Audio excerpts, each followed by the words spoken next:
Bulletin में सबसे पहले आपको बताएं, मुस्लिम लीग नून के रहनुमा एहसन इकबाल ने बड़ा दावा कर दिया है और कहा है कि 5 वजीर उनके साथ राबते में हैं। उन वजीरों का कहना है कि उन्हें अगले इलेक्शन के लिए टिकट देने की जमानत दी जाए तो वो PTI छोड़ने को तैयार हैं। जियो न्यूज के प्रोग्राम आज शाहजेब खानजादा के साथ में बात करते हुए उन्होंने कहा कि हुकूमत की अपनी सफ़ों में इस वक्त इंतशार है। एक सवाल पर कहा कि जहांगीर तरीन ग्रुप से भी मुलाकात मुतवक्के है। हुकूमत के अंदर से 5 वजीर हमारे साथ राब्ते में हैं जो कहते हैं कि हमें टिकटें दे दो, गारंटी दे दो, हम PTI छोड़ने के लिए तैयार हैं। अब तो इस वक्त PTI की अपनी सफ़ों में इंतशार है। तरीन ग्रुप के साथ मुलाकातें का कोई प्लान है जहांगीर तरीन साहब से? उनसे भी मुलाकात यकीनन, वो भी इस मुल्क की सियासत का हिस्सा है। उनके साथ चंद MNAs और MPs भी मुतवक्के हैं। एहसन इकबाल का इंटरव्यू देखिए प्रोग्राम आज शाहजेब खानजादा के साथ में रात 10 बजे की हेडलाइंस के बाद। अभी आपको ये बताएं कि मुस्लिम लीग नून और पीपल्स पार्टी की जानिब से मुलाकातों की पेशकश पर गौर के लिए तरीन ग्रुप का इजलास अब से कुछ देर पहले मॉडल टाउन लाहौर में जहांगीर तरीन ग्रुप की रिहाइशगाह पर हुआ। इजलास में मुलाकातों की अपोजिशन जमातों की दावतों पर सोच विचार किया गया है। मुलाकात में इसहाक खाकवानी, नुमान लंगड़ियाल, जवार वड़ाइच और ओन चौधरी शरीक हुए, जबकि फैसल जवाना, अजमल चीमा, लाला ताहिर, खुरम लगारी और सलमान नईम भी मौजूद थे। इस मौके पर गैर हाजिर दोस्तों से फ़ोन पर मुशावरत की गई। जरा का कहना है कि तरीन ग्रुप के अरकान ने फैसला किया है कि फिलहाल पार्टी के साथ खड़े रहने का मौक़िफ़ इख्तियार किया जाएगा, लेकिन अपोजिशन के हतमी कार्ड सामने आने के बाद तरीन ग्रुप अपना लाहेअमल सामने लाएगा। और इस मुशावरती इजलास के बाद जहांगीर तरीन PSL का मैच देखने के लिए स्टेडियम पहुंच गए।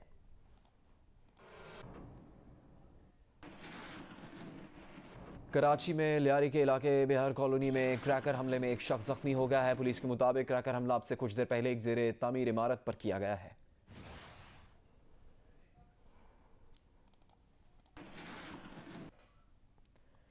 नौकोट में 2 खवातीन के अगवा और मुबैना ज़्यादती के केस में अदालत में दिए गए मुतासरा खवातीन का हल्फिया बयान सामने आ गया। मुतासरा खवातीन ने कहा कि मुसल्लह अफराद दरवाज़ा तोड़कर घर में घुसे, फायरिंग की और दोनों को अगवा किया, ज़्यादती की, बेलिबास करके खेतों में भगाया।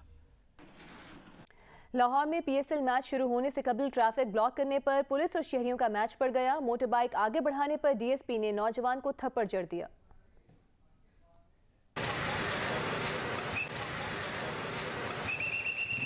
मोटरसाइकिल के करो, हेलो मोटरसाइकिल के ओए क्या रिवाज में थप्पड़ मार देते थे। PSL 7 हर तरफ क्रिकेट की बहार, लेकिन मैच शुरू होने से कबल ही सड़कों पर जगह जगह बैरियर, रुकावटें, ट्रैफिक की लंबी लाइनें, शहरी ज़हनी दबाव का शिकार।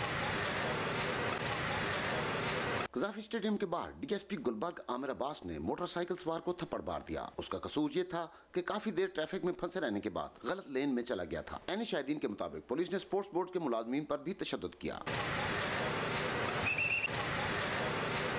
में थप्पड़ मार देते थे। ट्रैफिक पुलिस ने एडवाइजरी प्लान में 9 से 11 मिनट ट्रैफिक बंद रखने का ऐलान किया था, लेकिन mall road, canal road, jail road, Gulberg main boulevard और कलमा चौक से इछरा पुल तक घंटों पहले ट्रैफिक बंद कर दी गई। गाड़ियों की लंबी लाइनें शहरियों के लिए वबाल बन गईं। IG पंजाब राव सरदार अली ने DSP गुलबर्ग के शहरी से रवैये का नोटिस लेते हुए CCP लाहौर से रिपोर्ट तलब कर ली। मियां आबिद, जियो न्यूज़, लाहौर। मरियम नवाज और कैप्टन रिटायर्ड सफदर की एवन फील्ड रेफरेंस में सजा के खिलाफ अपीलों और बरियत की मुतफरिक दरखास्त पर समात इस्लामाबाद हाई कोर्ट में हुई। अदालत ने कहा कि ट्रस्ट डीड पर दस्तखत करने वाले दोनों फरीकैन आज भी कहते हैं ये उनकी डीड है, तो फिर वो जाली नहीं। प्रोसिक्यूशन का तमाम इन्हिसार लॉ फर्म की एक चिट्ठी पर है। क्या कानून शहादत के मुताबिक इस पर इन्हिसार किया जा सकता है? एवन फील्ड अपार्टमेंट्स की ट्रस्ट डीड का फॉन्ट क्या था, इस पर बाद में आते हैं। ट्रस्ट डीड पर दोनों दस्तखत करने वाले आज भी कहते हैं ये उनकी डीड है। इस पर मरियम नवाज और हुसैन नवाज के दस्तखत हैं, वो इसे तस्लीम भी करते हैं, तो फिर ट्रस्ट डीड जाली नहीं। कैप्टन रिटायर्ड सफदर को सिर्फ इस बात पर सजा हुई ये उनके दस्तखतों के गवाह थे। ये रिमार्क्स दिए इस्लामाबाद हाई कोर्ट के जस्टिस आमिर फारूक और जस्टिस मोहसिन अख्तर कियानी पर मुश्तमिल बेंच ने मरियम नवाज और कैप्टन रिटायर्ड सफदर की एवन फील्ड रेफरेंस में सजा के खिलाफ अपीलों और बरियत की मुतफरिक दरखास्त पर समात के दौरान। इससे पहले नैब प्रोसिक्यूटर ने मौक़िफ़ अपनाया कि मरियम नवाज का दावा था वो इस जायदाद की ट्रस्टी हैं, बेनिफिशियल मालिक नहीं। हमने ट्रस्ट डीड को जाली साबित किया। मरियम नवाज के वकील इरफान कादिर एडवोकेट ने दलाइल में कहा, सुप्रीम कोर्ट ने पनामा केस की तहकीकात को सुपरवाइज किया, JIT की तश्कील का मामला भी सबके सामने है। नैब ने इस केस में तफ्तीश ही नहीं की तो फिर रेफरेंस कैसे दायर किया? अदालत ने कहा, तफ्तीश और ट्रायल की खामियों की आपने निशानदही करनी है और हमने उसे जांचना है। अगर आप साबित कर दें कि प्रोसिक्यूशन जुर्म साबित करने में नाकाम हुआ तो बाकी बातों की जरूरत ही नहीं रहेगी। हमने देखना है कि मुल्जिमान के खिलाफ शवाहिद या शहादतें मौजूद हैं या नहीं, सिर्फ इसी बुनियाद पर अपील का फैसला करना है। सुप्रीम कोर्ट की ऑब्जर्वेशंस इब्तिदाई नौयत की थी। इरफान कादिर ने कहा, ट्रायल कोर्ट ने ब्रिटिश वर्जन आइलैंड की चिट्ठी को बुनियादी शहादत तस्वुर किया और सजा सुनाई। अदालत ने कहा, ये तो लॉ फर्म मोज़ेक फोन्सेका और फाइनेंशियल एजेंसी के दरमियान आपस की खतो किताबत है। क्या कानून शहादत के मुताबिक इस पर इन्हिसार किया जा सकता है? एक लेटर बरतानिया से आया, वहाँ के किसी बंदे ने आकर जमा कराना था या नहीं? अगर बेनिफिशियल मालिक साबित भी हो जाएं, तो फिर मरियम नवाज का किरदार क्या होगा? अगर वालिद ने जायदाद गैर कानूनी भी बनाकर दी तो क्या बेटी कसूरवार होगी? केस की मजीद समाअत अब 17 फरवरी को की जाएगी। कैमरामैन खलीक अहमद के साथ अवैस यूसुफजई, जियो न्यूज, इस्लामाबाद।